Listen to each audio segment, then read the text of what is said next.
Hey there, childish puns and Catholic nuns. Welcome to another episode of Christians You Should Know, the show where we highlight some heroes of the faith you've probably heard of, but maybe don't know too much about. You ever heard of a sweet gal named Mother Teresa? Saint Teresa of Calcutta? Mommy Terry. Mother Teresa was perhaps the most famous humanitarian of the 20th century and an absolute giant of the Christian faith. Actually, homegirl was barely pushing 5 feet, but... Mother Teresa was born August 26, 1910, in the capital city of Macedonia to parents of Albanian descent. Her birth name was Agnes Gonya Boyaju. You like that pronunciation? Pretty good. At 8 years old, Agnes's father unexpectedly died, leaving her to become very close with her mother, who was the first person to teach her about the importance of charity. Though the family was far from wealthy, Agnes's mother made it a tradition to invite some of the city's poorest families over for dinner. She once said to her daughter, "My child, never eat a mouthful unless you are sharing it with others." Most of you know I'm not really one to share food, but I get the sentiment. Young Agnes went on to attend a covenant-run primary school where she received a calling into religious life at a very young age. At 18 years old, she decided to join the Sisters of Loretto in Dublin, Ireland, where for the first time, Agnes became Sister Mary Teresa. Just a year into her service, Sister Mary was sent to Calcutta to teach geography and history at a girls' school there. For several years, Sister Mary taught girls from some of the poorest Bengali families, believing that education was their way out of poverty. And in her time at the school, Sister Mary would pray a daily prayer. "Give me the strength to be ever a light in their lives, so that I may lead them at last to you." And in 1937, now as the principal of the school, she took her final profession of vows and became Mother Teresa. Mama T! But everything would change for Mother Teresa just 10 years later. At least everything was redirected. Put on a new track. In 1946, while riding a train, Mother Teresa received what she described as a calling within a calling from God. She felt led to abandon her post as a teacher and to work in the slums of Calcutta amongst some of the world's most intense poverty. You get my track joke now? Because she's on a train. Right. Being a member of a convent, though, Mother Teresa needed permission before she left her post as a teacher. And after lobbying for nearly a year and a half, she finally received the permission she needed. She then put on the famous blue and white sari that many of us recognize and headed into the slums with no real goal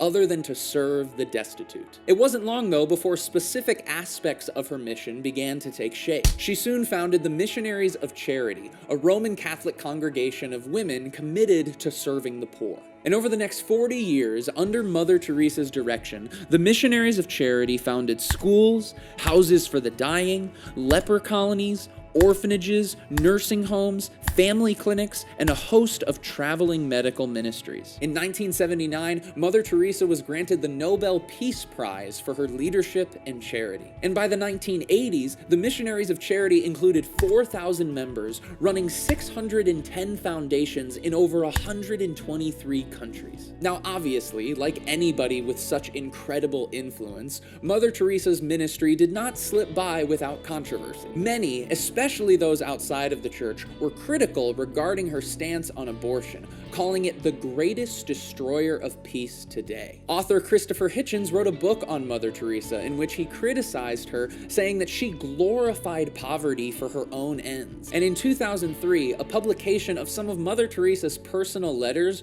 revealed a 50-year battle with doubt. In one such letter, she wrote, "I have no faith.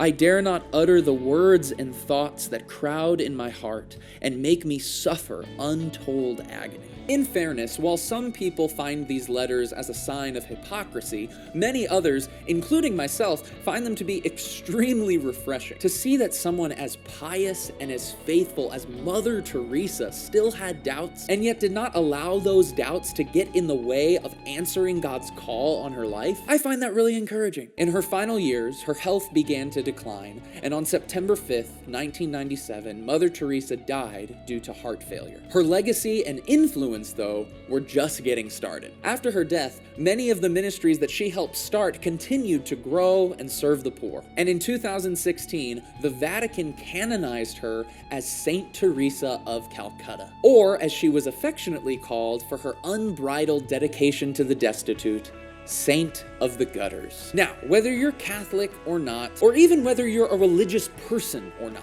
I believe that there is so much that we can learn from someone like Mother Teresa. On the 18th anniversary of her death, Pope Francis said of her, Mother Teresa, in all aspects of her life, was a generous dispenser of God's mercy. I don't know about you, but I pray that would be true about my life. And in the end, through all the doubt, all the service, all the selflessness, Mother Teresa knew who she was, and she knew whose she was. In her final years, she was quoted as saying, "By blood, I am Albanian. By citizenship, an Indian. By faith, I am a Catholic nun. As to my calling, I belong to the world. As to my heart, I belong entirely to the heart of Jesus." Hi, my name is Chris. I hope you guys enjoyed this video. If you've been watching this series, I'm the one who's been doing the illustration. If you want to see more work like that, you can head over to my channel, Chris Schwar, and subscribe there. You should also subscribe to Jon's channel because he puts out videos like this one every week, and they are awesome. I hope you guys have a great day, and as Jon would say, keep being awesome. Thanks. Good job, Chris. Thank you.